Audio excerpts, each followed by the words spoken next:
Our top story tonight, some going down in November. Wars, spending. There has got to be something big a-brewing. They're using geese to guard prisons in Brazil. Does Biden know what Immigration Mexico policies. is? Would you scare Joe Biden? What are we laughing at? I think Billy Mays was real. I'm a world-class skeptic. I don't know anything about Hunter Biden. I don't know who's big into cocaine and laptops. Why is that our problem? Complete, absolute incompetence. Like, who funds the news? It's a freaking inside job, man. That the entire world's a stage and everything's fake.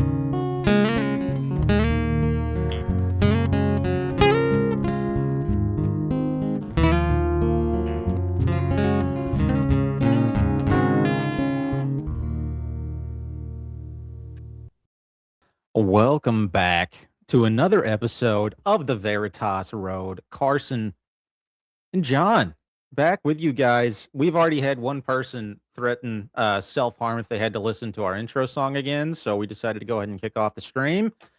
Q, good to see you, bud. Good to see you. So a couple of things to pay attention to let you guys know about. First off, go follow us on all the social media. We are at the Veritas Road pretty much everywhere except for Twitter, where we're the Veritas Road Pod, because our old Twitter account got nuked.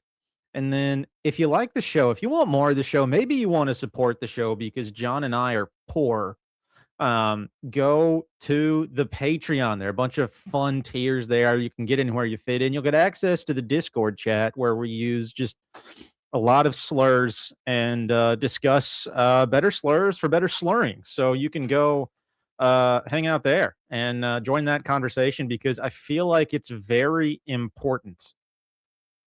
Very important. So go check that out. Cute. I do look like a butterball without the glasses. It's bad. But go check out the Patreon. We have a show coming up. I'm not even sure if you're aware of this, John. I didn't say anything. We have a show coming up with the guy Andrew from 6G Agenda podcast. Emailed me back today. Oh, sweet. Yeah, that's going to be on the. Let me look at my calendar. I actually have that up today. It's going to be on June 7th at 6:30. So tune in for that. That one will be a good time. We are, and this is actually true this time. We're working on some other shows. I know we've got Stacks Farmstead in the mix. We're going to try to do one on our channel with Zach from that'll be Korean sometime Files. the week of the 15th. I gotta get back to him. I just saw a message just right before we started. So Yeah, so we've got some people to get back to, but we will have some shows coming up. We'll let you guys know when those are, when they're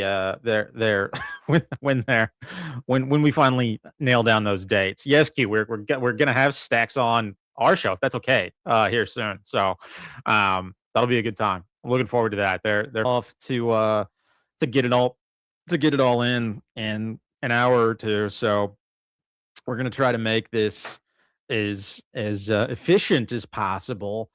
First thing that I wanted to mention and maybe just put in front of people's faces is I didn't know this existed. Trump has come out with a phone. You can go to your local T-Mobile office and get a Trump phone. This is an actual real life product that the 47th president of the United States is selling. You can go buy a gold Trump phone. The T1 phone is on sale now. I mean, absolutely run to your local T-Mobile to get a gold-plated phone for $500. I can't think of a better deal than a phone that Trump came out with. He promised that it would be made in America by American people, and it is absolutely made in China by slaves and being shipped here for an outrageous tariff. So you can go purchase this phone made in Taiwan for approximately $500. It has an aggressively average screen, allegedly, and none of the things he promised came true for the phone. But I just love the fact that you could get on Trump Mobile now. I'm excited about that opportunity. and I can't wait to get my hands on one of these. I hope somebody I know buys one because I will not be, but I hope somebody. You have to put $100 refundable deposit down on the Trump phone. And by the way, people, because Trump advertised this as American made, um, but they didn't make it in America. They can't advertise this as being American made. So if you scroll down a little bit, John, are you trying to buy one right now? Go back to the other page. If you back up, stop. Just to the phones, to where the phone is listed. No, yeah. There you go. If you look here, because they can't say it's American made, they've listed it as proudly American. So it's a proudly American. You will have the most patriotic phone made in Taiwan in your office building, and that is something to be proud of. You can you can directly call yourself a, I guess, and probably get a direct line to Israel. Q, well done. Well done. So I just needed to know, I needed the world to know this existed. Like, is this just another like meme coin essentially? Are we entering into the new phase of the meme coin? Because those were a hot thing for a minute. Like, we had Trump coming out with one, we had Hawk Tua Girl coming out with one, we had all these celebrities coming out with meme coins. I'm just curious, are we moving into the next phase of like in stage capitalism, where instead of having a like intangible meme coin, we just have phones? So like they're all gonna come out with a phone now. Or like the ringtone is just like, is that what's gonna happen? Is Cardi B gonna come out with the WAP phone? You know, like what's the next stage in this process? Because I mean, Trump kind of led part of the charge on the meme coins, right? Let's start a new era of meme phones. I, for one, am very excited. Okay, we'll have an Elon Musk meme phone that makes you autistic and gets you to come in a bunch of random girls. We'll have a oh gosh, I mean, we'll have like a Pelosi phone that invests stocks for you. We'll have a what other kinds of phones could we have, John? I mean, I'm excited about this new business opportunity. I don't know, dude. This is an entire phone network. Oh, it's for like it's an entire network. Trump like, Mobile? Yeah, Trump Mobile. No, I thought it was on T-Mobile's network. No. It's his own freaking network. It's so funny. 5G coverage across the United States. So I mean, it is on somebody else's network. They're piggyback, but they're branding they're their own the provider. Yeah, So. They are allegedly branding and providing their own mobile. That's insane, dude. We could call each other in a month on the Trump mobile network, and that's exciting.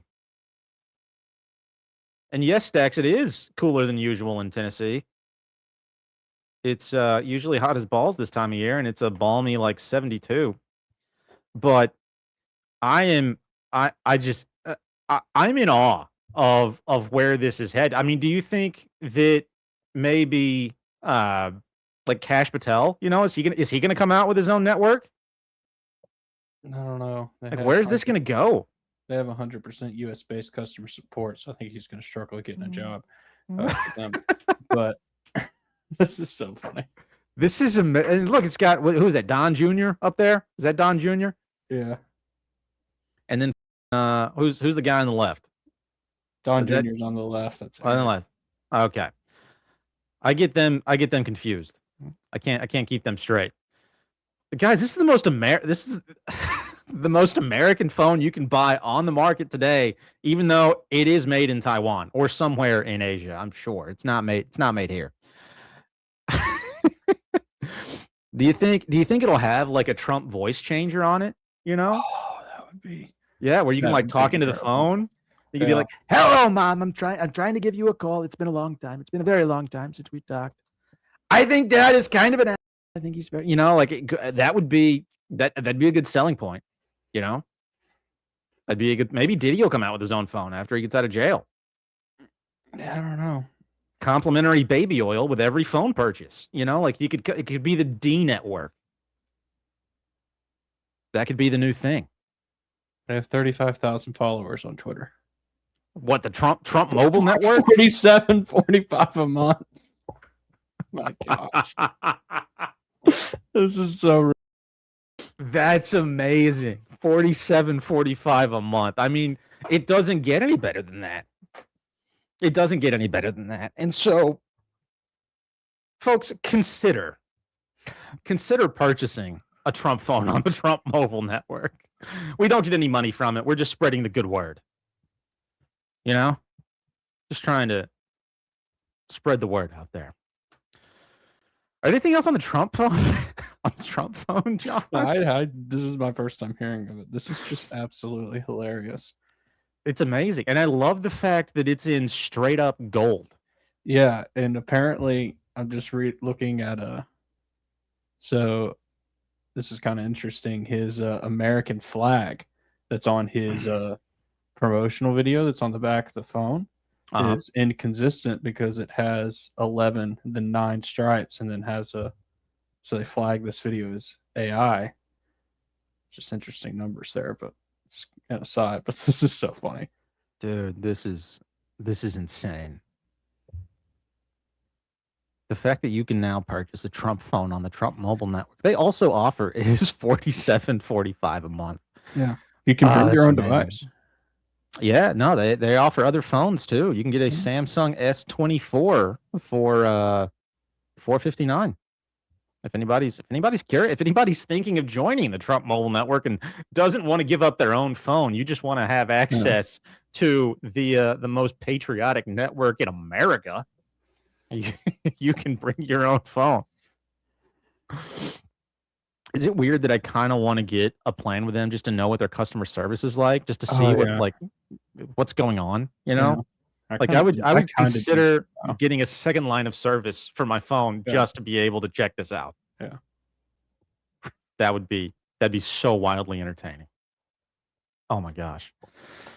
All right, so that's the that's the Trump phone. In other news, people, what the hell is happening in Chicago? Shout out to Neff Hunter. He sent us a lot of good videos this week. So like half, maybe more, the ones we're going to talk about tonight are straight up from him, which is a good time to say if anybody has any videos they want us to talk about, or you want just you want to send out there, send us all your videos. You can send them to us on the social media. We're at the Veritas Road everywhere, the Veritas Road Pod on Twitter, or you can email us at theveritasroad@gmail.com. But send us all those videos. We want to see what you guys are into. We want to know what you want us talking about. We care about you.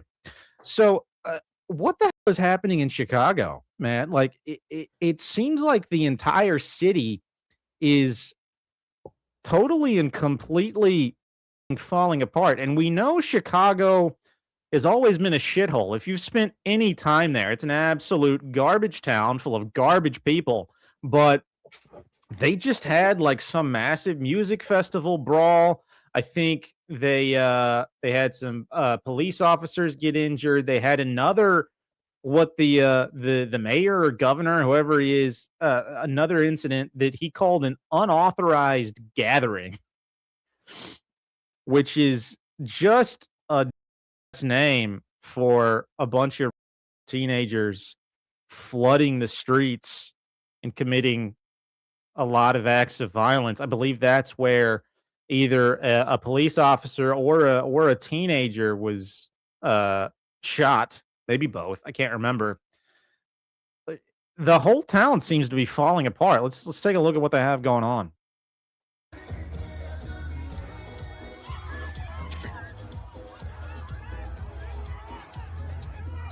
Oh, this fight is horribly. It is. I mean, look at the many-colored jumpsuit that person had on.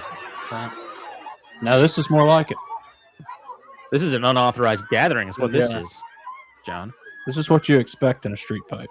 Yeah, or just in Chicago on any street.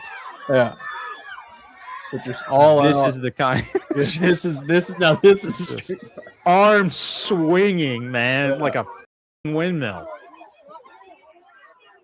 That is what you want. That's what you want to see. And this is another unauthorized gathering of teens where they had teenagers who overtook a police car. There's a kid on top of that police SUV. This is what the country's coming to. This is what Chicago's coming to. This is what cities in California and Oregon and Washington are coming to. And I can't. Nevada, you did this week. You sent us a lot of them. I can't help but wonder if it's all kind of on purpose. Because, I mean, stuff like this happens from time to time. But I feel like what we're seeing more and more of now are... Yeah, here's another one that I believe Neff Hunter sent us. There's more and more happening now where I feel like there are two ends of the spectrum where either there are just masses of unauthorized gatherings, whatever you want to call them, like masses of people doing where there are no consequences, none of these nonsense arrests that they like to talk about in the media. There's none of that going on. It's just wild disarray and insane behavior on the streets, and nobody's doing anything about it. And then on the other hand, and we'll get to this in a little bit, but you have like intense mass amounts of government overreach detaining and arresting people for just like having the wrong thought or having the wrong idea, or arresting people for just the slightest infringement. And so we have these like really weird two ends of the spectrum where we have teenagers in Chicago taking over entire city blocks, doing cars and getting shot and shooting police officers. And then on the other end of the spectrum, we have like kids getting arrested for spray painting their neighbor's house, or there was one, if you go down on the list, John, I think I linked it. So if you go down here, can you see where my mouse is at? If you look on the Google Doc. Yep. Like we have a bunch of these in Chicago having all these mass gatherings, shooting up police officers. And then on the other end of the spectrum, we have Indian kids who they're trying to arrest and deport for marking on a rock of a national monument, like marking on a national monument with a rock. It's a giant rock, okay? They like drew, how when you rub one rock against another, it creates like a light space where you can kind of write with them.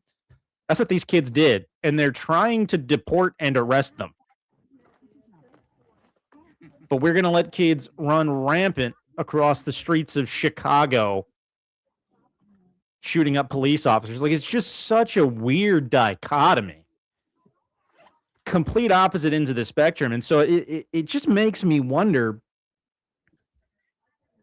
why this is the space we find ourselves in. So now if we move on to under unauthorized gatherings on the dock, John, this is the response of the mayor of Chicago. I believe it's the mayor. It could be the I really don't know the difference between a mayor and a governor. I feel like they're the same thing. Okay, he's the mayor of Chicago. This is the response of the mayor of Chicago when questioned about what the hell was going on. The accountability mechanism. Today, Mayor Brandon Johnson reacting to a violent weekend so far. These unauthorized gatherings, as we have indicated multiple times, that they can be dangerous. In this case, we saw the manifestation of that danger. The accountability mechanism. Today, Mayor Brandon Johnson reacting to These a violent weekend so unauthorized gatherings can be dangerous. It seems to me, just to cut right to the heart of the issue, it seems to me like we're trying to build up kind of attention around just any kind of public behavior, right? We have two ends of the spectrum that we're really starting to build up. Like we're having these essentially riots, right? Or street fights, or if you want to call it an unauthorized gathering, whatever a politician wants to call them. Like we're having things like the Black Lives Matter riots, things like whatever the hell's happening in Chicago, teenagers taking over the street. We got the stuff happening in what is it, Minnesota, with people taking over the streets there, getting shot up. And then on the other end of the spectrum, we're hunting down Indian kids who are barely marking on a giant piece of rock with another rock. Like we're essentially pushing masses of people into wild amounts of misbehavior on one end of the spectrum, and then on the other, we're tightening the leash such that you can't do a damn thing. Like we're slowly, I mean, do you guys see where we're headed? Like we're slowly moving the needle towards finding a way to bring in some level of totalitarianism. Like that's the direction we're headed. We saw it plain as day a couple of months ago when we were rolling out the friggin', oh gosh, what is it? The army to like Memphis and Chicago and New York and LA and what was it, San Francisco? Like we had the National Guard rolling out to these cities and just like standing around. And I get it. Like I dislike the smell of homeless people on the street next to me as much as the next guy. Okay. But I would rather yell at them and kick them myself than the National Guard doing that for me. Okay. I can degrade other people myself. I don't need the government to do that for me. And what I really don't need is the government coming into my town and telling me what I can and can't do when I'm just out living my best life like a good white girl should. You know, I want to get my oat milk latte and go right up on a national monument. And damn it, ain't nobody going to tell me I can't.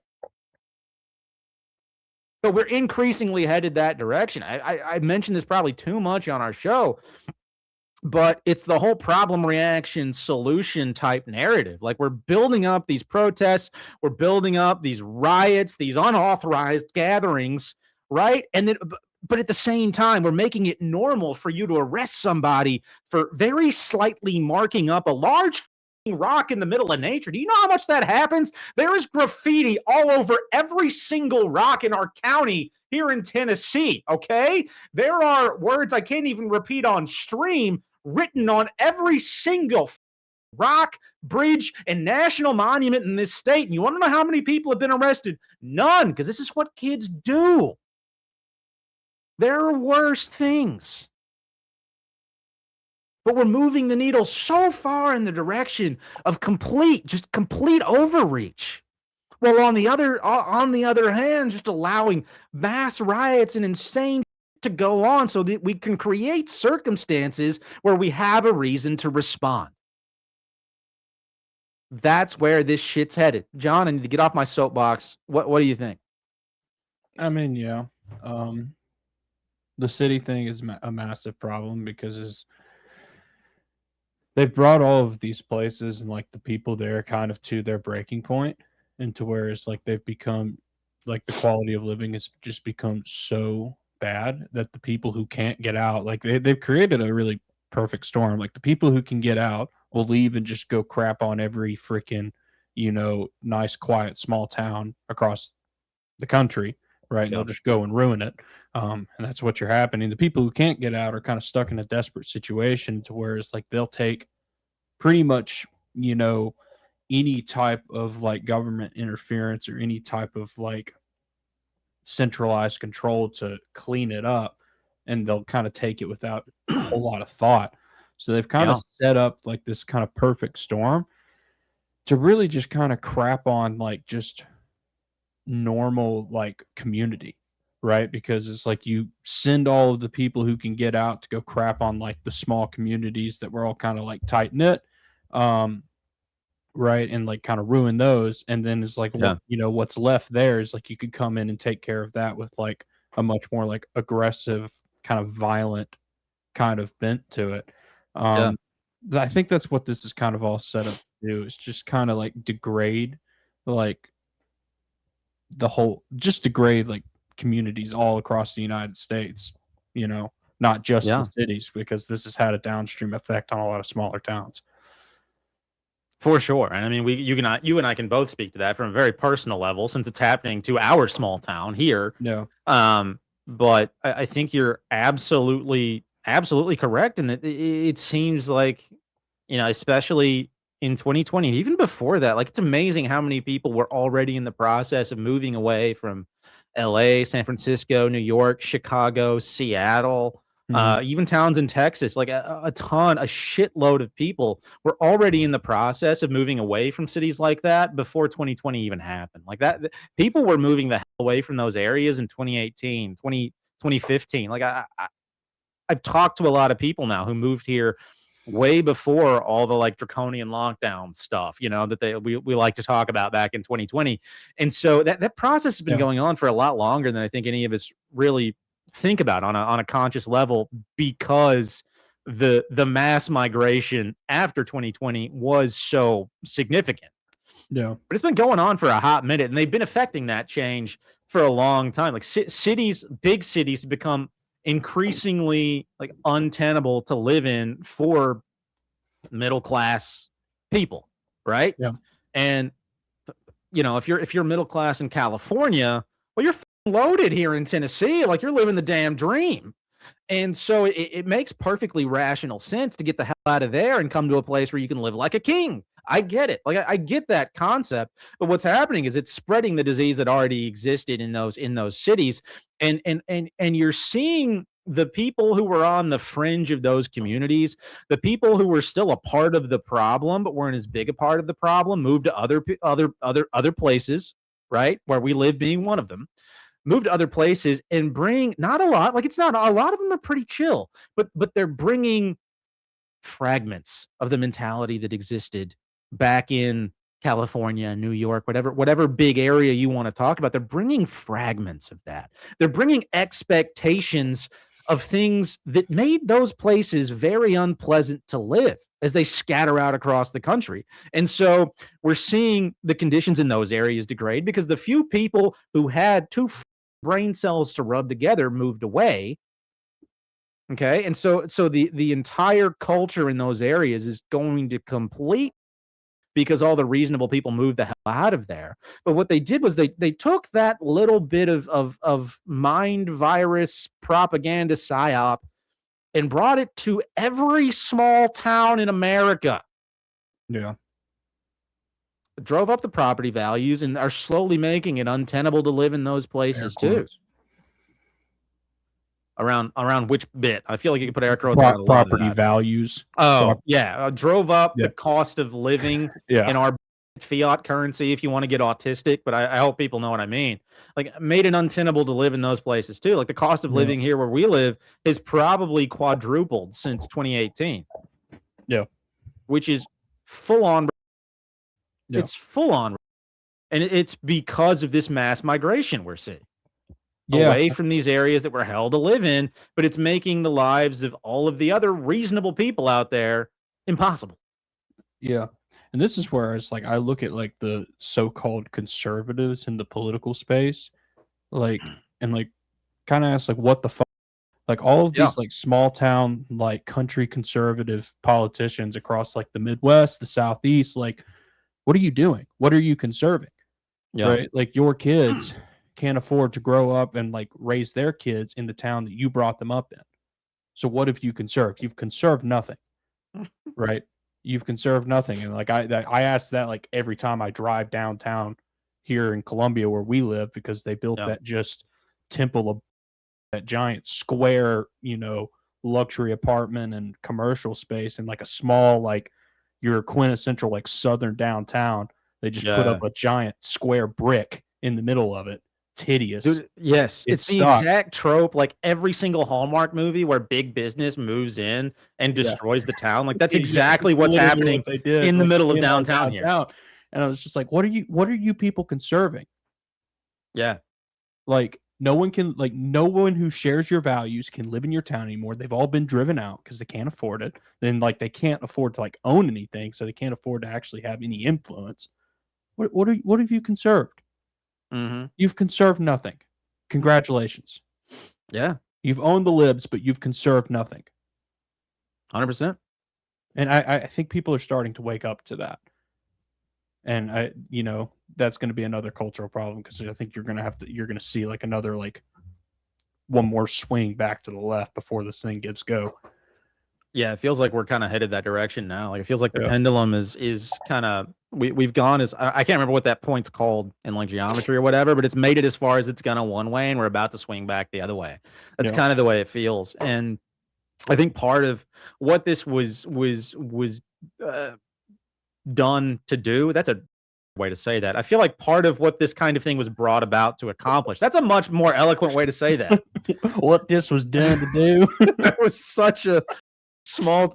Yeah, I never leave my roots, John. You can take the small town out of the boy or boy out of the small whatever. But what this was brought about to accomplish was, you know, this mass swing back to like conceptual, like traditional conservative American values, right? Like good Southern families. Trump loves Jesus. All that. It's not even remotely true. But the cultural swing of it seems to be brought about to do a few things. And we talked about it ad nauseum, so I don't want to spend too much time on this. But we talked about ad nauseum the other night, where like it seems to be an effort to just get some of the buy-in back from a lot of the people who checked out during all the, you know, trans Black Lives Matter, right? There was a ton of people that just checked out during that, stopped paying attention, and really stopped giving a shit about politics in general. We got to reel those people back into this system somehow. What a great way to do that, by saying, oh no, we're going to return back to conservative America. Donald Trump, you can get a Trump phone on the Trump network. You can call the people who were experiencing the riots in their town on a network that's owned by Donald J. Trump. Like, who doesn't want that? Right. Yeah. And so a lot of it seems to be to pull the attention, the investment of those people back in, right? To pull them right back into the political system that they started to kind of stop paying attention to. And also it does seem to be to kind of start to set a precedent to slowly ratchet up this idea of just a little more government overreach, just to make that a little more okay. ICE might show up to your town. It's not a big deal. They've been doing it. The National Guard may get deployed to your city. Okay? Calm the down. It's just the National, you know? Like, we're just making that a little bit more normal, making people a little bit more comfortable with that idea. And I mean, Neff Hunter's right. Like, I'm sure BlackRock had a massive hand to play in this and buying up all the real estate as well. But they all go hand in hand, right? Is BlackRock any different than the government? It's all the same shit. Yeah. So that seems to be a big part of what that swing back to conservatism was in my opinion, done to accomplish, was getting the buy-in of those people, and then like trying to roll out some sort of more, I don't know if draconian's the right word, or like more authoritarian type infrastructure on the down low. Like we're not doing it super obviously yet, you know, but we're getting there. Yeah. I don't know. They've definitely played. I think they've played that whole card out, though. You know, because I think people. It seems to be chilling out a little bit. Yeah, because well, it's like I think people realize it's like, hey, we own the libs, right? We owned the libs in 2024. We did great, and we got nothing for it. Like I think people are starting to kind of wake up to that, and I think, you know, the whole that went down with Thomas Massie, I think, is getting a lot of people there too. Is that like we've got nothing for this? So what was the point? And I think a lot of people, you know, are going to check out, and that'll, you know, probably cause, like I said, one more kind of swing back to the some left other event. Yeah, this entire thing just gives way and doesn't sustain itself anymore because I don't know.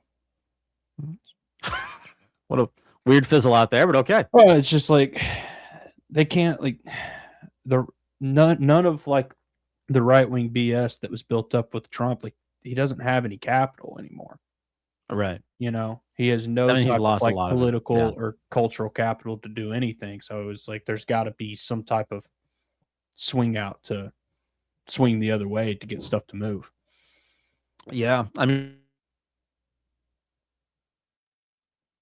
no, you're frozen, dude. Stein and all that. We came back. Okay, sweet. Yeah. What'd you say? That's like the one thing the libs and conservatives can agree on at this point is all the like free Palestine, stop blowing up people type shit, right? That's kind of where that's headed. While we're on the subject of Thomas Massie, we'll skip down a little bit. We'll come back to the other stuff. Yeah. I don't know what the hell's, I don't know whether I love the guy or if he's an industry plant or if he's a guy just trying to like do his job and fighting against the machine. I really can't tell anymore. And so far be it from me to pass judgment on a man who could have the best intentions. Let me just say that right off the bat, because if I bought into the system at all anymore, I would be full on like I'd be a massive Thomas Massie fan. Okay, I'd be a massive Massie, if you will. Okay, but obviously he lost the primary for Kentucky, and so he's going to be on his way out in Congress sometime soon. And in the interim, though, he's talking a lot of shit about the Epstein files, man. He's trying. We're trying to pull this discussion back into the Overton window of the masses, I guess. And to me, ever since this stuff started, you know how like you're hanging out with your buddies and somebody says, like, I don't know, they'll go drop a burning bag of on your teacher's front porch. Somebody says they're going to do that, and they're not going to, right? But or maybe they're going to go fight some guy on the street, right? Some big massive guy, and instead of actually doing anything, they just walk around with their chest puffed out, like, "I'll fucking do it, dude. Don't even tell me, like, I'll fucking do it. I'll do it, man. I'll go do it. I'll do it." To me, that seems like a little bit of where Thomas Massie's at these days. Is essentially every other time he gets in front of the media or gives a statement in Congress, it's him saying, like, "Don't test me. I'll say the names of all the people who are in the Epstein files. Don't test me. I'll say them. I'll actually say them. I'll say them. I'll do it." And you're not gonna get anything. You never were gonna get anything, but it's some guy trying to puff his chest out and pretend like he's going to say or do something useful. Let's listen.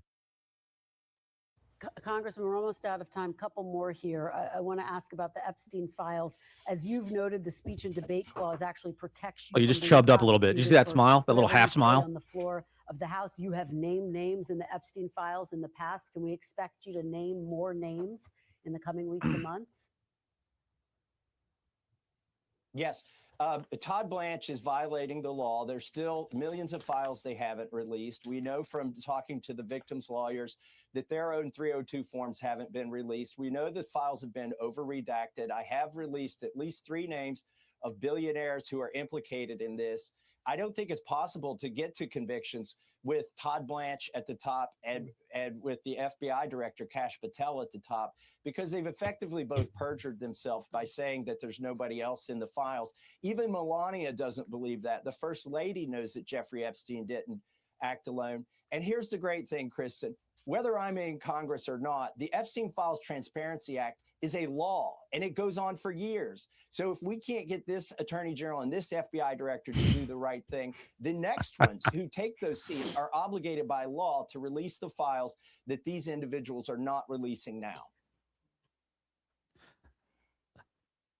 Listen, my daddy said he was going to start telling my mama the truth and stop sleeping around on her. He said he was, and he said he was going to stop hitting her and stop hitting me too. He keeps saying it, and he said he's been saying that for years now. So he's probably going to stop hitting us sometime soon. I mean, I'm pretty damn sure it's going to happen. My daddy said he wasn't going to hit us anymore. He said he was going to stop cheating on mama. What have we been doing for the past how many years now? I mean, when did Epstein first enter the news cycle? It's been like a decade. Or you're trying to tell me, you're trying to pretend like there's this law on the books that's gonna do anything for anybody, gonna force anybody to tender to the American public all these alleged names that are in these alleged files. You're telling me that's gonna complete and utter.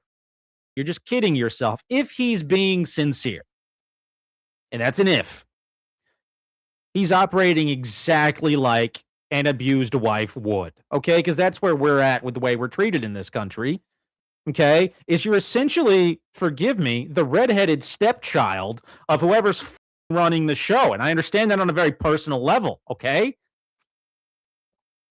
You're their big, especially if you're owned by the United States government as a congressperson, you're there. You probably got an APAC fund just that absolutely dwarfs anything I'll ever earn in my lifetime. You're there. Don't pretend like daddy's going to stop kicking your ass anytime soon. It's going to keep happening. There's not going to be any change. You're just kidding yourself. Papa's going to come home after a few beers and slug one or two out. It's part of just the life we're in right now. It's part of the reality we live in. And to pretend like, well, mama said she wasn't going to stand for it anymore. She wrote it down. She wrote it down on a piece of paper. That doesn't mean anything. It's like these who come out there and they're like, well, thankfully, we as Americans have First and Second Amendment rights to do whatever. Those don't matter, people. They don't matter. Even if those are real, they're words on a piece of paper. They don't matter for. Let's take the divorce rate for an example. How many of you are children of divorced parents? Raise your hands. Probably a lot of you. Did mom and dad make vows when they were up? They probably did. How many of them broke them? Like, fuck, a lot of them. It's the same with these people who try to put their faith in words on a piece of paper, alleged, massive documents out there. Like, it's the exact same stuff. You're telling me just because somebody wrote it down once, who supposedly lived and died 250 years ago, that it means something now? That these people who are out there buying and selling children are worried about words on a piece of paper? That's some complete and utter. And the fact that there are people out there who continue to propagate and I guess stay entrenched in that mindset continues to blow my mind because folks, that's just not the reality anyone lives in. And maybe Thomas Massie is real and genuine in the things he says and the things he stands for. I have my doubts, massive ones. Okay, but I'm trying to practice I'm a cynical. I'm trying to at least pretend people have good intentions from time to time these days. Even if he does have good intentions, the things he's putting his faith in are complete nonsense. John, thoughts? Yeah, the whole idea is very clearly nonsensical, is that we're going to ask the people who have done wrong to tell us that they've done wrong, and we know that they've done 100%. Like, I don't like, if any of this, like, if any of this was like legitimate in the way that they're telling us legitimate, like this, none of this would be an issue, right? It's like, right? You know what's happened, right? We already know who's implicated. We've known this for 20 years, however long this has been going on. Why do you need them to tell? Why do you need them to tell you? Yeah. Do something about it.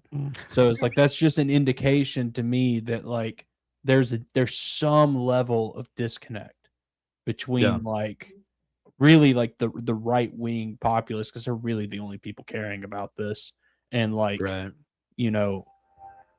what's actually going on. Like there's some like disconnect that I can't really understand. Me either, man. It's weird. It's very strange. The disconnect between the things you're even told in the media and the reality most people seem to believe in and the way they react. Yeah, well, it's almost as if like they know it's happening, but they don't want it. Like they don't want it to be true, so they're trying to give themselves so many outs, because for it to be true, that means like that requires something. Like that require you. Like this is one of those things. Is like we were talking about this past weekend when we were doing talking about the UFO thing as well. It's like this is one of those things that if it's true, that's it. Like this alters like the paradigm and alters the reality that you're operating in. Like it cannot be as it was before. It just can't. Right. That's just there's no out for that. So it's kind of like they're kind of trying to give themselves an out so that nobody has to do anything, And like that might be like the subconscious type of mentality that's going on for a lot of people, but like this is real. Like this ends all of this. Yeah. Like it's over. Yeah. No, that's a good And, point. you know, Oh, go ahead. Sorry. no, that's That's a good the- point. yeah. It's not far afield from like the way even people who are like, crunchy type holistic type people, if they get cancer or some, will just go take whatever the doctor tells them to take. We'll get on the chemo, we'll get on the radiation, whatever therapy, and it's because you don't have to worry about the responsibility that you have, not even to other people, but just to yourself at that point. You Yeah. don't have to worry about it. You can hand that over to somebody else. And I think I think that's a really astute observation is what people are doing when they say, oh, you've got a 78th Amendment right to freedom to touch your pecker whenever you want. Like, what they're doing is they're trying to hand over responsibility for them owning whatever that thing happens to be, their own speech, their own actions, whatever they're trying to hand that over to some document they've never even looked at. Yeah. And that is an insane thing for people to do. Yeah, I mean, we're in an interesting time for like conspiracy theorists because for so long, like conspiracy theories have been just that. Like it's been in the world of like the theoretical. Yeah. Right. And we're kind of shifting into this time. It's like, oh, a lot of this is actually coming to light, whether naturally or not, it is coming to light. And now that it's like going on in the real world, like that now requires action of you. Like 2020 was the test run of that. And you saw how many people, kind of out and kind of stood to the sidelines. But like, we're getting to a point where like this is starting to require action of you. Like you have to do stuff now to like maintain the like worldview and the values that you have espoused, right? Because it's not just theory anymore. It's like a lot of this stuff is actually now happening in the real world, and it's going to require you to do. It's going to require you to kind of, if you know that all of these people are so psychopathic, like pedophiles. Yeah, that's kind of an obligation on you to like not comply with anything that they tell you to do and like disengage completely from that system. Right. That's super uncomfortable and very, very difficult. So I think a lot of people, and myself probably included in that as well, is like they're kind of living in a little weird stage of denial and like trying to find out so that they don't have to like confront that very uncomfortable reality. Yeah, man. I think we're all there to some degree. Yeah, it's going to have to happen at some point. Yeah. No, 100%. Like things are headed in a direction where we're going to reach a point where you're not going to be, you're either going to have to comply with whatever they're rolling out, or you're going to actually have to like take action and be uncomfortable. And you're right. Like I'm just as guilty of it as anybody else. Like it's so much easier to just chill at home and not worry about it. And this is one area where like I'll shout out people like Stacks, like people doing it. Those are the people who are valuable and important right now. Are people actually doing something about their circumstances? And sure, we're all in different phases of our life. Like I'm not in a place to go start a homestead at the moment. I'm poor, broken, and a lot of debt. But like doing whatever you can, and that's one thing. Like he'll say regularly is just do something. Do something. Build at a minimum. Everybody can build connections. And that's a place to start. Like that's a place to start. That's probably why half of us are here. It's just to build connections. Anyway, we need to move on from this. So speaking of the state realities in and all the bullshit that's been going down, I'm reaching a point with anything and everything I see out there, I guess, to where I'm starting to wonder if any of this big news media information, any of these videos, and anything really, I'm starting to wonder how much of it's actually real. I mean, I just started watching Person of Interest, for those of you who don't know, which is a television show about like AI and AI takes over the world. But it seems like wild predictive programming to me, because more and more, a lot of these videos that were massive in the media. I mean, the one we're about to show is from the Kyle Rittenhouse trial back in like, when was this, 2020 or some shit? 2021-ish. 2021. Okay. It was at the end of the Corona thing, I think. Yeah, they're around there. A lot of that seems to be turning out to be AI shortly after, well, not shortly after, but like when people actually like sit down and look at it. And so let's take a look at what the hell happens in this one. It's weird, man. I don't know what to think. Oh, I wish we could make that bigger. Dang. Oh, Facebook. Just will randomly like, yeah, just randomly just like try to talk, and sometimes you have to like turn the sound on and off a bunch.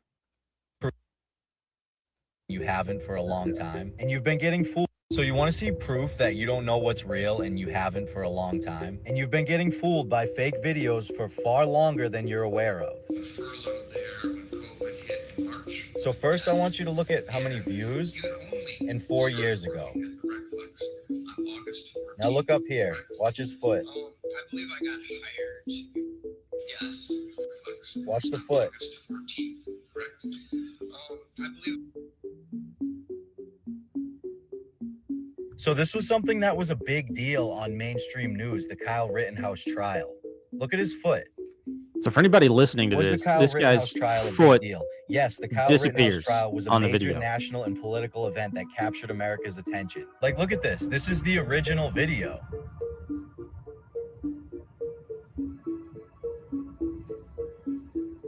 And if you watch the rest of the video, then yeah, it looks real and believable. AI was created and perfected a long time ago. They've been using it on us for major news. And a lot of you still just can't grasp the fact that everything they're showing us currently is not real and not happening. And the saddest part about this is that most people are going to look at something like this and be like, what do you mean? It's obviously real. But like, yeah, no, that's the whole point. And how do they inform the other elites in the world and the world leaders without actually telling them?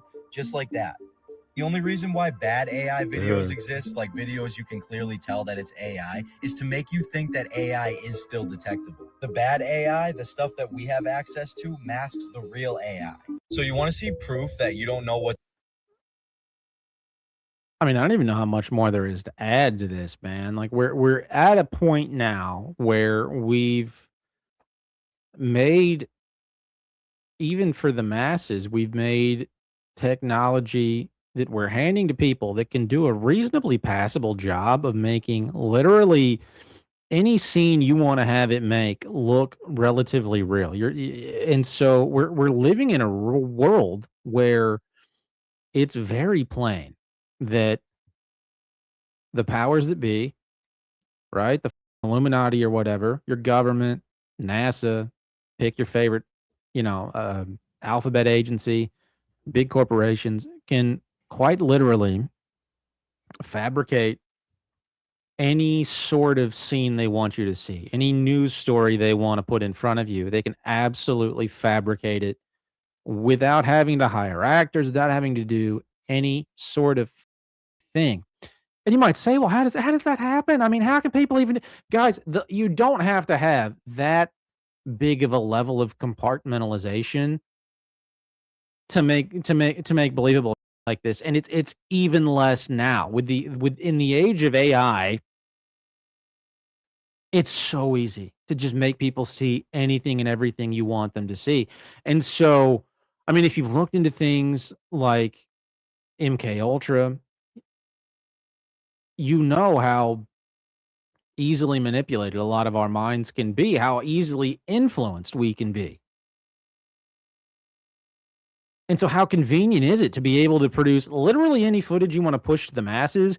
And now through all these media outlets, Facebook, Instagram, X, TikTok, you can push anything you want the masses to see out in almost no time.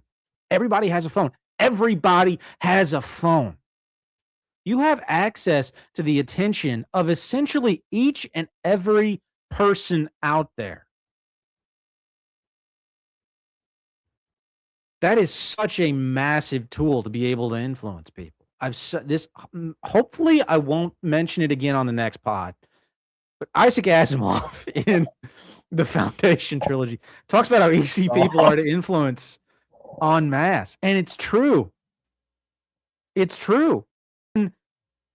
what's his name? Zuckerberg. I feel like Good. I feel like you're playing a game of like where can I sheerhorn this book into our show? It's just, have you read it yet, John? It's so it was written over 100 years ago, but it's so timely for where we're at right now. That's why I keep mentioning it. That in 1984, man, like you read it. It'll change the way you look at a lot of this stuff. People are so easy to influence. Like people are so much more predictable en masse. If you know, just think of like Mark Zuckerberg, if he wanted to tomorrow, could essentially force 1 billion people or more to see whatever he wanted them to see. And that's just with Facebook and Instagram. Like that's just with Meta's bullshit and Threads. That's just with Meta's program. I mean, and so you have to entertain the idea that on a grand level, there are probably people who are more important and powerful than old, bionic Zuck out there. And so these people would likely have the power and ability to be able to show literally, pretty much literally every person who had in this country, maybe every person worldwide, images, text, whatever they want, to show whatever they want to those people, to have those people give their attention to whatever they want them to give their attention to. And that is such a terrifying, chilling, horrific thing to be able to do. I didn't intend for this pod to be so serious, but like from a biblical perspective, from a spiritual perspective, like there's this whole concept and it's not just in Christianity, but like in any legitimate spiritual I would argue Christian, but anyway, there's this whole concept in any introspective practice that the things you see, the things you pay attention to, the things you focus on are the things that are going to ultimately decide the kind of reality you live in, right? Decide what reality you're headed towards from a Christian perspective. We're talking about this whole idea of in the New Testament, it's like whatever's pure, whatever's good, whatever's lovely, whatever's holy, dwell on those things. We're not dwelling on those things, guys. We're having images of kids shooting up police officers, fat lesbian getting shot up in the middle of a intersection. We got trans people all over our feeds. Like none of it's good, and it drives all of us into this state of mild panic that if you read through the files in MK Ultra, like all of these micro traumas, all the heightened emotional awareness of people makes this so much easier to manipulate. It just does. Like it's a fact. If you even the internal logic of that concept holds up. People are way more easy to manipulate when they're in a general state of discomfort, disquiet, and panic. And that's where we're all at. And that's where we're all gonna be, because the powers that be have a direct line to your attention and to your mind. So, John, say stuff now. I've been on my soapbox for too long. Yeah, man. This is why I really, really harp on like stop paying so much attention to the stories that are presented to you about all of these big events that are going on. And like I kind of yell at conspiracy theorists all the time. It's like, hey, you got to take a step back and slow down, because it's like they've inverted the idea of like appealing to logic, right? It's like I'll take, all of this different evidence, facts and videos, and I'll show it to you and draw a conclusion about it. But you have, when you're in this state to where it's like you don't know what's real or fake, whereas like this guy is probably right that they do have some type of AI capabilities to fake things much better than what is, out to the public. And they've been doing that crap with crisis actors for a long time. But when you're using all of that, like you're appealing to authority, even though you don't really realize it. Yeah. True. That's a good point. Oh, it's such a good point. Yeah. So you're not really engaging in any good argumentation practice, because it's like your evidence is already from a questionable source, Yeah. So it's like, take a step back and pay attention to what is being told to you. Is like, hey, does the logic of this hold up or not? And if it doesn't, you can kind of cast it away. You don't need to dive so deep into it and try to like prove something from a framework that is already false. Yeah. Yeah. And like that's such a good point. That's what this is operating in. And like this is where the whole idea of discernment like is really, really important, right? To where kind of like the ability to actually gauge like on instinct, is this a lie or not? Because it's like if you try to like prove it in their paradigm, you're gonna accomplish nothing. Yeah. Yeah. If you're buying into that paradigm to any degree, really, you're already operating on like you've already given in to your enemy's standards, right? You're already operating on their wavelength. Yeah. So there's no point in that's a good point. Yeah. Israel killing Charlie Kirk is the perfect example of that. Yeah. Like that whole like, was it Israel or a train? Like it's like clear as day. Like this is what this is. It's like you can pick your camp and like that's where you're going to operate, but the framework is fundamentally false. Yeah.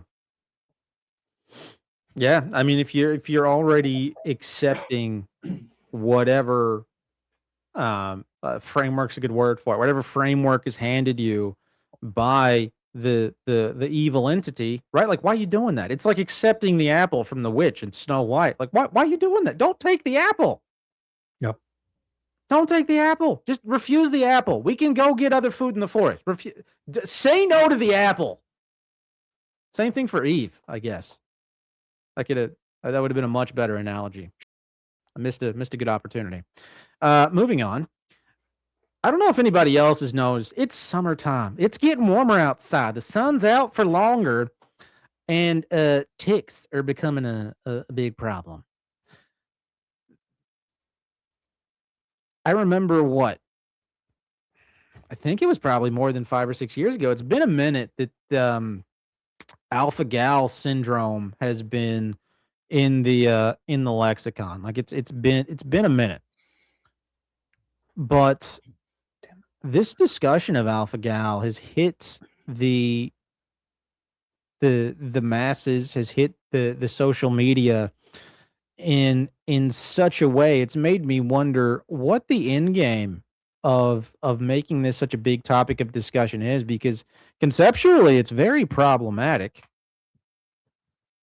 And so you have, and for those people who aren't aware, like alpha gal is essentially like an immune system issue where when people are bitten by a tick, allegedly, they develop an allergic reaction to red meat, specifically a kind of sugar that's produced in mammals. So it's not just red meat, it's any kind of mammalian protein. So it's not just like beef, it's sheep, it's any kind of mammal that you would consume. They all produce this sugar that is in the actual flesh of the animal, and so there's really no getting around it. You start to have an allergic reaction to that particular chemical, I guess is chemical thing. And so it renders people incapable of eating what I would argue is one of, if not the most nutrient dense food on the out there available to you. I don't know if anybody has hung out with a vegan lately. They're all fat. So you don't want to stop eating red meat. It's good for you. It's good for your balls. All right. So there has been discussion of alpha gal being an engineered type of disease that was pushed out by none other than friend of the show, Bill Gates, and being disseminated via these ticks. And it seems like, based on what people are saying, there's been a larger amount of ticks out in the wild. I don't actually know, but even past that, all this discussion of like ticks and alpha gal has just exploded this year. And it's been a thing for like a decade now. I don't know why it's just now hitting the mass media, unless they're trying to make people maybe afraid or trying to push some kind of narrative. I don't know, but let's listen to this next video.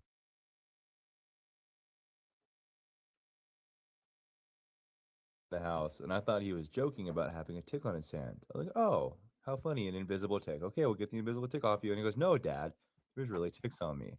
So I looked down at his hand at this tiny little black dot, and he goes, look, Dad, it's moving. It's a tick. And what the hell? I kid you not. These are tiny ticks. This is a baby tick. 2 little microscopic ticks. Deer tick. Look at that little bugger.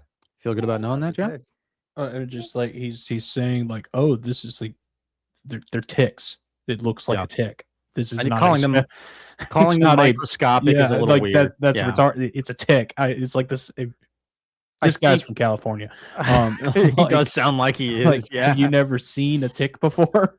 He's one of those like neoconservatives from California that probably moved That- here. He that- probably lives here in Tennessee, if I had to guess. Yeah, that just bothered me a little bit. That's a Like, good point. it's a fucking tick. No, they are not cute. Why? Because you don't want ticks. They can sometimes carry Lyme disease, and it's really not good for you. And these are tiny. Look, they are so small. I'm like, oh, you have 2 little black specks on your hand, huh? Wipe them off, buddy. It's okay. No, they're ticks. Yeah, this guy's definitely from California and definitely never seen an actual tick in his life. Yeah. But it does illustrate how big of a problem this seems to be becoming. We're seeing more and more people with alpha gal. We're seeing more and more people with Lyme disease, which is heavily associated with ticks. And guys, this alleged tick outbreak, I don't want to even call it that. It's this alleged tick issue that's starting to explode in the media just happens to coincide with stage 3 trials of Pfizer's Lyme disease jab starting to come to a close, I believe. And so it does make you wonder just why this might be such a big part of the media now. Pfizer's closing in on finishing up a vaccination for Lyme disease. Bill Gates has spent a lot of money on tick research because, he likes to fuck kids and research ticks. I mean, it's normal billionaire shit. Why you ask questions? But this does happen to just happen to coincide with a massive increase in the tick population, allegedly. And Pfizer nearing the end of their research into vaccines for Lyme disease, which is not alleged. That is the actual case. So you about to try to push another jab on the mass populace? We about to see a +1 on the childhood jab schedule? I don't know. But it's weird. John, you seen any Lone Star ticks over there at your house? No, this is, I don't know. I don't really buy into the hype about this. Ticks are ticks. I feel like they're just trying to get people afraid of going outside and doing nature and just existing. Right. 100%. Ticks are That's ticks. my best guess. Yeah. Right. Now I will say, I've like, had- alpha gal's a bit. Yeah, I would. This is talking out of my. I would wonder, like, if you have no concern of alpha gal and you get bit by a tick, will you get alpha gal? I know somebody that happened to actually. Somebody who didn't know what it was. They got bit by a tick. Yeah, 100%. Okay. Somebody here local. I'll tell you who it is after the show. Okay, I'd like to hear I about think that. you know Is- who they are. It seems like this is like a project to just like manifest mass fear in people. It Like, does, 100%. I've been yeah. bitten by 100 ticks, hundreds of ticks in my life. Did I find a tick on my ball sack once? That's fantastic. It's just horrible. like, I don't know. I don't buy into any of this crap. It's like ticks are ticks, and just go outside. Yeah, I mean, it does. It is weird how it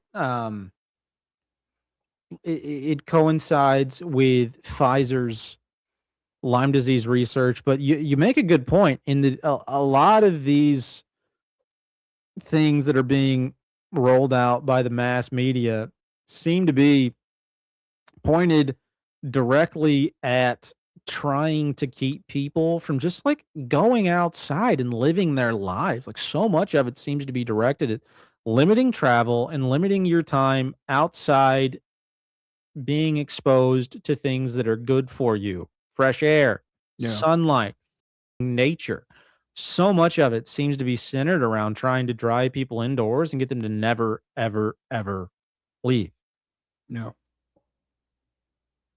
I mean, I guess there's like, it's just a control operation, right? Just trying to Yeah. find simpler ways to control people. Because if you know you're reasonably capable of like going outside and just like performing regular physical functions as a human being, you're going to be a lot more difficult to control than somebody who's afraid of taking 2 steps into the forest because they might, have a tick bite their wiener. Yeah. You're a lot easier to control that way. Yeah.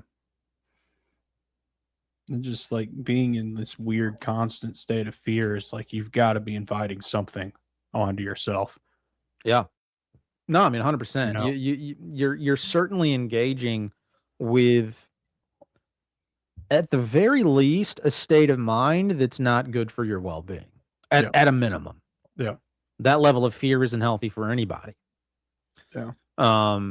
At worst, maybe you're engaging with entities and concepts that could be bad for more than your spiritual well-being. But at a minimum, like, it's just bad for you, physically, mentally, emotionally, just bad for you.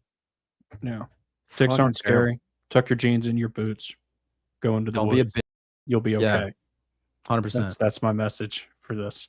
Alpha Gal is fake. It's probably not even tick-borne. I do wonder about that. Like, how are these people It's like, getting it? I feel like It's I've weird. heard, a lot of different takes on Lyme disease as well. As a completely aside, like, I Yeah, feel like their Lyme disease is a strange conclusion one. I of need to do that more being looking into it. tick-borne isn't that strong from the little bit I've looked into it, but Lyme disease is strange. Alpha gal is really strange because I don't know where that's actually coming from because they just say it's from ticks, right? I don't know anybody that actually like has seen hard evidence of that. I have seen evidence of people having an Right. allergic reaction to red meat. Like, I know that's a thing and that's a problem, but as to whether or not it's coming directly from ticks, I don't know. yeah. I don't know. Because like we've talked a lot on this show about the whole idea of like germ theory versus terrain theory. And so, that certainly makes me wonder if the actual culprit is ticks or if it's something wildly different. If there are people who are much more susceptible to some kind of, environmental toxin that just happen to be falling prey to it, from time to time. I don't know. I don't have a direct answer for you. I know, or for the people, I guess. I know that it's allegedly been linked to ticks, but I mean that's circumstantial evidence at best. It's just hearsay, really, at best. It's because it's what I've been told. Yeah. But I don't know that. Yeah. And so I guess sold, in the interest of intellectual honesty, I should probably put that out there. Yeah. yeah. And it's sold to you by people who have a vested financial interest in it being that way, Right. Yeah, that's a big part of it too. Dude, good point. You're making a lot of good points tonight, John. You put on your smart pants tonight? You put on your wise boy pants? I tucked my jeans into my boots and Is that what you did before the show? I'm safe. You're safe. Is that going to be the new thing? Instead of masking up, everybody's going to be tucking their boots into their pants, and you're going to see some renegade like badass out there with just their jeans dangling over their shoes, and they're like, "Fuck yeah, dude! I'm not afraid of no tick. Suck it."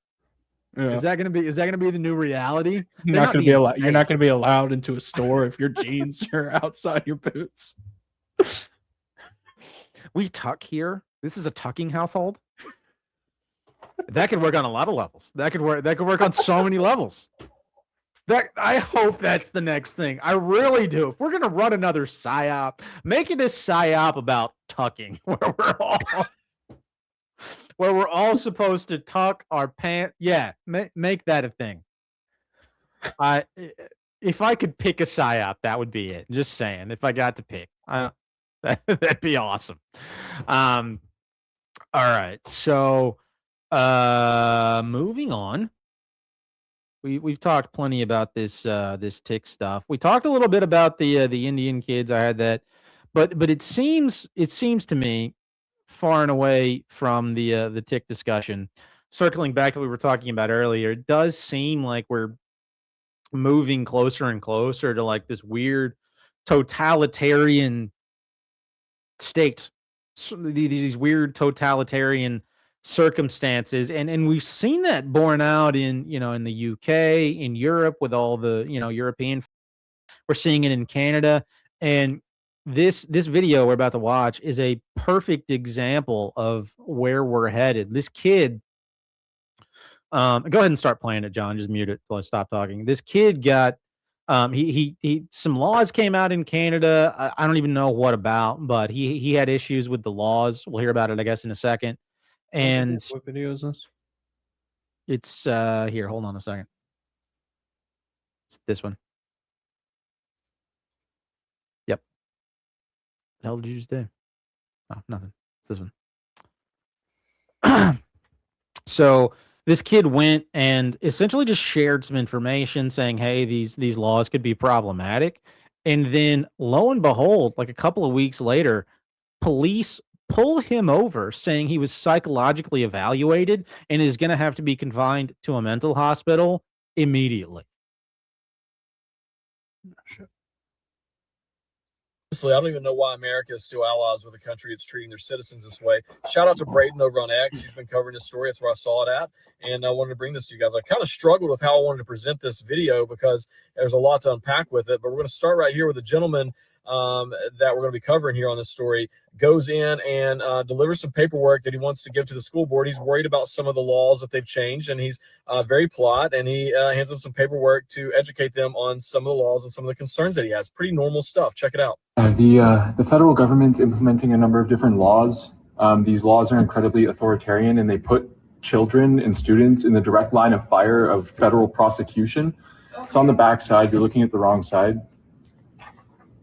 Okay. And so essentially, I've kind of outlined here from like a staff admin standpoint, for you guys to avoid legal liability of like students suing you guys because you guys didn't tell them about these new laws. Okay. Now here he is getting pulled over by the police, and they're saying that he has been certified and that they're going to take him and evaluate him. This is crazy, man. This is absolutely nuts. Check this out. Dr. Emery, he's a resident psychiatrist, senior resident. He's on a rotation with the CAR 87. We're part of a program that includes Vancouver Coastal Health and the Vancouver Police. Okay? And what we do is we go to people when there's different reasons that come up. Every case is a little different, and we go to people to see them where they are. Especially if there's been issues with trying to find them and talk to them. So in your case, I think you were certified under the Mental Health Act just, I don't know how long ago, but like maybe 3 weeks ago or 4 weeks ago. Were you aware of that? Dr. Taylor saw you in a cafe. She didn't certify you. I think you filmed part of it. And then she spoke with your family, got some more information. So I'm going to certify you under the Mental Health Act. We're going to bring you to hospital, do testing on you, and you're going to talk to a psychiatrist in a controlled environment because we don't believe that you're going to attend an appointment. I won't attend. I've never been given a chance to attend an appointment. So he's certified. I've never been given a chance to attend an appointment. Okay. What is going on? I was never given a psych eval or nothing. He just looked at me and said, "You're certified." Yeah. Okay. So I don't know why, but it's up to the doctor. So if you. But no, he didn't even give me an eval. He just looked at me and said, "I'm certified, man." Then they rip him out of his vehicle and kidnap him, as far as I'm concerned, to force him to go to see some liberal psychologist to get an evaluation. We already know how that's going to go. I don't know the laws in Canada the way I do here in America, but this is absolutely crazy to me. Is this normal in Canada? Is this how Canada actually treats their citizens? It's gonna be heavy. Oh, we got caught. Let's see. Dude, I don't like riding the fear train. It's not my favorite. I feel like we do that increasingly more on these Tuesday shows. Maybe we need to redirect these, but I don't like riding the fear train. But this is the kind of thing that it makes me nervous when I see it. Like I hear and see that type of shit, and maybe it's, I mean, I hate how popular like calling everything a psyops become. Maybe it's in an effort to just like scare me, into not just behaving like a rational human being, not going out and just behaving the way I feel like I should out in public. But to see this level of complete overreach, complete disregard for another person's just humanity and sovereignty is so intensely unsettling. I don't know even how to handle it. I don't know how to. It's like, do I fucking drive up to Canada and try to bust this kid out of jail who's clearly taller than me and probably more eloquent than me? So I'm not going to do anything to help him. But do I go, well, like, What do you do when this is the potential reality you live in? How do you even begin to fight or ignore or whatever the hell you're supposed to do? That level of overreach, of dictatorial, feudalism. I don't even know what to call that, but that level of persecution. I think this is what Neff Hunter sent us, by the way. Shout out to Neff Hunter. But I just don't know how to respond to something like this. Is it real? Is it fake? Is it just like Neff Hunter says? Is it just fear porn? Is it just fear porn? Or is this a taste of what's to come? And I don't know. And so I don't know how to react. Like, this is, I don't mean to get all worked up, but I don't even know how to approach like this anymore, because I don't know what direction the stuff's coming from. I don't know what's at its core. Is this real? Is it fear porn? And sure, you could ignore it, but at a minimum, and maybe this is why you should ignore it. At a minimum, you got to be ready for whatever the nonsense is coming down the pipe. And so I guess the argument is either way. You should probably be preparing for whatever they should be. They may be trying to bring to a neighborhood near you. Either way, you should be ready for whatever government overreach should be coming your way. So it doesn't matter if you pay attention to this or if you ignore it, because you're doing all the stuff you should be doing in your own life. But I don't think, certainly I'm not in that position where I'm fucking living every day perfectly, and I don't think a lot of other people are. So the question is, I'm gonna shut up now, John. Any thoughts about this? What's going on here? Whether or not it's even real? Should people pay attention to it? I'm legitimately hungry for somebody else's opinion, because I don't even know how to respond to this nonsense anymore. Yeah, lesson number 1 to take from this: don't talk to some fight. I cannot talk. Don't talk to some fat white who is in a cafe. So that's probably what that I think that's just I don't even know who that psychologist is, but that's what it sounded like. So don't do that. But on a more serious note, this is very unsettling, and I'm kind of in the same boat as you. I don't really know what to do with. Don't really know what to do with it, because it's the way, especially kind of the way a lot of this shit gets presented, is it is kind of fear porn, and you're I'm not gonna engage in that because it's not healthy. But you look especially at how Western medicine goes, and it's none of those people really have your best interests in mind, when you're dealing with the system as a whole. And if the system wants to screw you over, it will. So it is a weird it's a weird line to kind of balance, Yeah, no, I mean, it's so hard to know. And that's, I think, the thing that's probably frustrating for more people than anything is it's impossible to know how to react to this sort of thing. And some people, and this, go ahead and cue up the next video, John. Some people may see this and think, oh, well, this is it. This is where it's going to stop. People aren't going to stand for anything else. But guys, this stuff's already been conceptualized. We know what the end game of this level of overreach and control is. We know what it is. We've seen it played out in front of us time and time again, in literature, in movies, in art, all over the place. One above that, John. The one above it? This? Mm-hmm. Nope. This one right here, where my mouse is at. It's the same video. Son of a bitch. It wasn't supposed to be. Well, then we're gonna have to do without the video footage. It's borne out time and time again in art, movies, literature, where this kind of overreach heads. Everybody's seen the Matrix. Everybody's read 1984. Atlas Shrugged. These books aren't just stories, okay? Thinking people, at a minimum, wrote these because they saw problems out in the world and wrote books about them, right? That's at a minimum. At most, this is legitimate predictive programming where people had a blueprint of where we were headed, and they were forced to write about it or put together movies about it to because of some kind of weird contract where they have to inform us of what they're about to try to do to us, right? Either way, we've seen where this heads. We've seen Neo in the Matrix trying to figure out what's real and what's not, having his entire free will stripped away and being forced. We've seen where this stuff heads. We've seen where 1984 heads with Winston sitting on a bench saying, no, I was wrong. I love Big Brother. Yeah. If you're not unsettled by that, either you're in way the hell of a better position than I am, or you're not paying attention. No. That's all I know to say on that score. So, guys, on a lighter note, John, do you have anything else on this before we move on?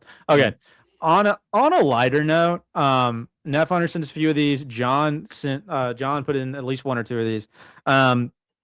There's been a lot of just fully stuff going on in the news cycle this week, and not the least of which was, have you ever wondered, like many conspiracy theorists have, if people in the government are some kind of weird reptilian race? Well, they were having sex, so So what were they? I'm starting to wonder if RFK is, because he's just hanging out with a couple of snakes, allegedly at Dr. Oz's house. Dr. Oz already looks like a cobra. Let me have RFK over here playing best buds with two snakes. It's so weird and creepy. Maybe RFK is what it sounds like when they don't get the voice engineering right on a reptile. It's a snake trying to talk. Like, I think that we have a problem with snakes, and I'd like to tell the American people that we're going to do a better job of making sure that people can get away from the snakes. That freaked me out, actually. I don't anybody, regular people who are fans of reptiles really shouldn't be allowed to procreate. Like, I'm not a fan of forced castration or sterilization, I guess, but I think that's a good place to start, is people who have reptiles. I mean, what do you think, John? Do you think people who have any form of reptile as a pet, snake or lizard, do you think they should be allowed to procreate? Because I feel like that's a problem. I mean, I don't think you have to worry about it. I don't think that many people with reptile as pets are going to be procreating. So that is a fair point. I don't really think there needs to be any type of policy to deal with that. Nature will if you deal with say that so, on its own. That's okay. You heard it here first, folks. John does not think there needs to be a reproductive policy on people who own reptiles. I do want. I mean, Cheryl Hines is pretty attractive. Maybe he got the throat cancer from eating. Maybe that's the problem. I ate too much. Now I talk like. Yeah. So this next video was sent to us by Neff Hunter. Guys, the one thing that unites conservatives and liberals is everybody hates the Jays these days, And so one of the things, Neff Hunter sent us this video earlier today, which if you're not in our Patreon chat, guys, go sign, not the Patreon chat, if you're not in our Discord chat, go sign up for the Patreon, be a part of our Discord chat. It's a good time. I'm trying to engage in it more because I'm terrible about paying attention to text messages. But it's a fun time. And I just feel like we're reaching a point now where, like, even this is the one point where liberals and conservatives tend to agree, but this guy still sounds like a. Let's listen. Thousands because of you. How many children have you orphaned? You monster! You Zionist dog! And I see you up there, Jesse. You're disgusting. Jesse, dude. You're a monster. What do you have to say for yourself, you animal? Monstrous. You disgusting animal. You're a freeland. You're the butcher of Gaza. Those souls will haunt you. Okay, I can't listen anymore I of this. can't tolerate that. That is some That's terrible. aggy. Okay, Yeah. if you think you're going to solve anything by screaming your lungs out at a C tier college auditorium with a butt plug in, it's not going to happen. Okay, no one who sounds like that is going to talk anybody into doing anything. No. Just yeah. Any thoughts on that, John? I mean, do you No. think you can probably convince somebody to do something if you yell at them like that? No. I think you could. No. Okay. Well, guys, as we wind down, it's graduation season, and there are a lot of graduations going on around the country. It's May. Kids are graduating from high school, and there are a lot of things happening at these graduations, and we wanted to bring some of them to you because not all of us, some of us are old and we haven't graduated in a little bit. I spent 7 years in college not graduating, so it's nice for me to relive those memories, and feel like I can enjoy the graduation all over again because I had to drive through a tent to get my diploma placed in my trunk to graduate. That was my graduation in 2020, but unfortunately, or maybe fortunately, what we're about to see is par for the course in a lot of graduations that are going on around the country. Let's go ahead and play these next two videos back to back, John. We're gonna hit them back to back. I mean, this kid gets up on stage and just destroys whatever fixtures they had at this school. I mean, absolutely wrecks them, and then security has to take this kid off stage. Kids will be kids, boys will be boys. He deserved the opportunity to some shit up. And then at this school, let's hear the music. Can we hear the music from this? They are just having a rave, man.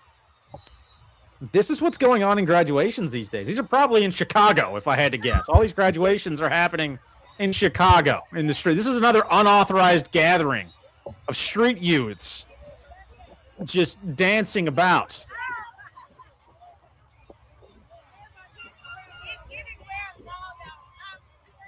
And then outside of these graduations, go on to the next one, John. Outside of these graduations, we have a lot of bullying going on.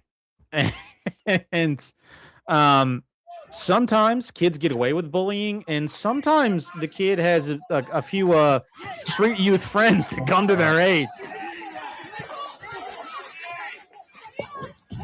This is this is peak high school life right here. Now, the fact that they're still punching this kid are but this son of a gets right back up. What kind of coke is this kid buying to get right back up after that?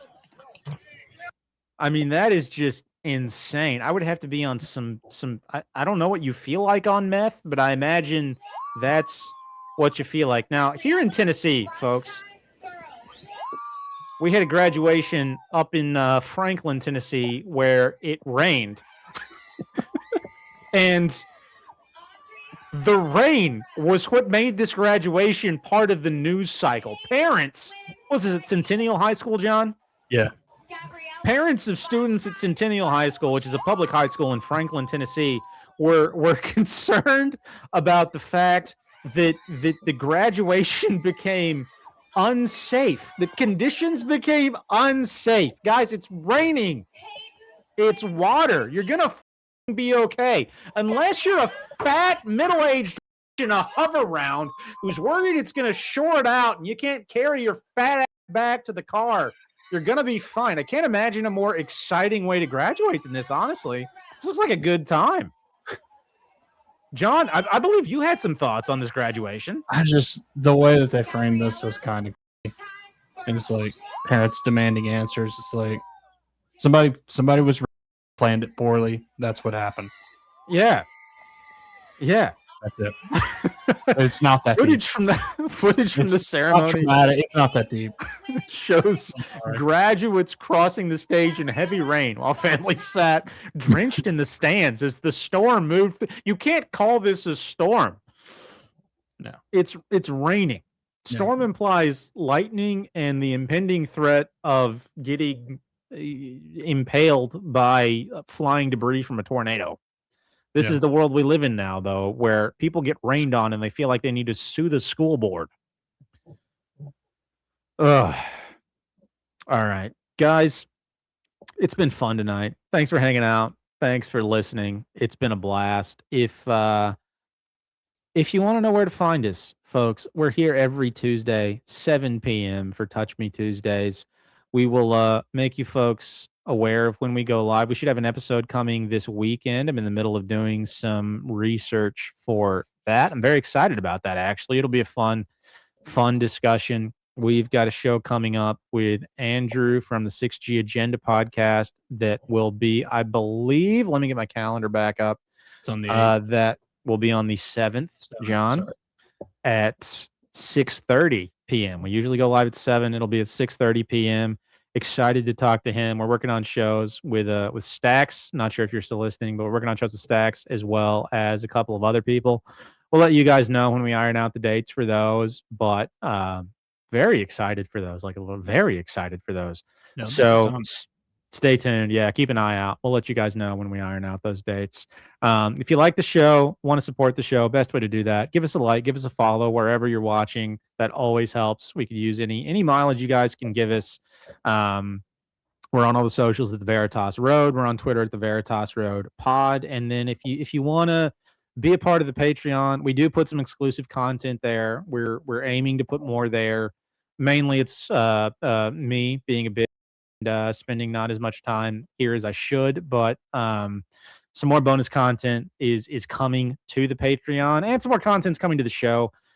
So if you want to check out the Patreon, go give it a look. You can join the Discord chat. It's a good time.